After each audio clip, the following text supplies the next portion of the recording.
বাংলাদেশের সমকালীন চিত্রকলায় এক অনস্বীকার্য নাম ফরিদা জামান। জাল, নৌকো, জেলে, মাছ, সর্বোপরি প্রকৃতি তার প্রিয় বিষয়। লোকায়ত অনুষঙ্গগুলো থেকে শিল্পরস আহরণ করেই আধুনিক চিত্রকলায় তাঁর এই অভিযাত্রা। আজ আমরা জেনে নেব এই শেকড় সন্ধানী শিল্পীর শিল্প ভুবনটাকে।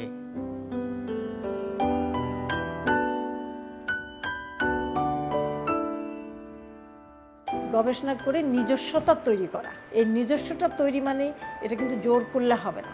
আমার কাছে মনে হয় নিজের অজান্তেই গবেষণা করতে করতে একটা জিনিস পেয়ে যাব আমি, তখন ভালো লাগবে, সেটা রেখে দিব, এরকম। তো সেই জায়গায় যারা কাজ করবে ছবি, সেটা পাশ করা আর্টিস্টও হতে পারে পুঁথিগত, আবার না করেও কিন্তু হতে পারে।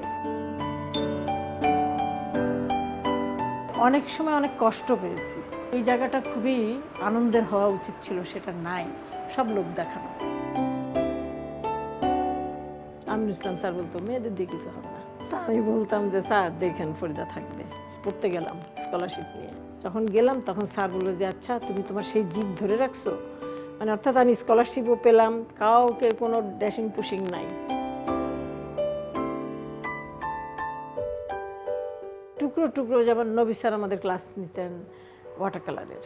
যেমন একবার একটা পার্কে আমাদেরকে নিয়ে, তাও কি ওই আমাকে আর কি স্টুডেন্টরা আবার ঠেলতো তুই বল, যেহেতু হাসেম স্যার মামা বন্ধু, ওনারা ভাবতো যে ওই জন্য আমি বললে বোধহয় স্যারই করবে, সেটা কিন্তু না। আসলে স্যার একটা ওয়াটার কালার করে দেখিয়েছিলেন, তো ওই কাজটা দেখে আমার মনে পড়ে আমি স্যারের শুধু প্যালেটটা দেখেছি, কি করছে দেখি নাই। তো পরে আমার ওই কিছু গাধা বন্ধু ছিল আমাদের ক্লাসমেট, ওগুলোকে ধরে বসায় রাখতাম যে তোরা বস, আমি একটা ছবি আঁকে নিই। এরকম আমি পরে আবার ছবি আঁকলাম। পরের দিন ক্লাসে এসে নবী স্যার আবার বলতেছে যে ফরিদা যে ছবিটা গেছো ওটা মানে স্যারেরটার চেয়েও ভালো হয়েছে। রেগুলার ছবি আঁকতাম, যেটা আমাদের সময় করতো না অনেকেই।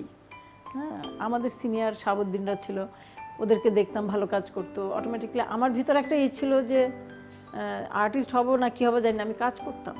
ফোক এলিমেন্টসে তো আমরা চট করে রং দেখি, যেমন কামরুল হাসান স্যার রং নিয়েছে না, ফোকের রং, ব্রাশিং।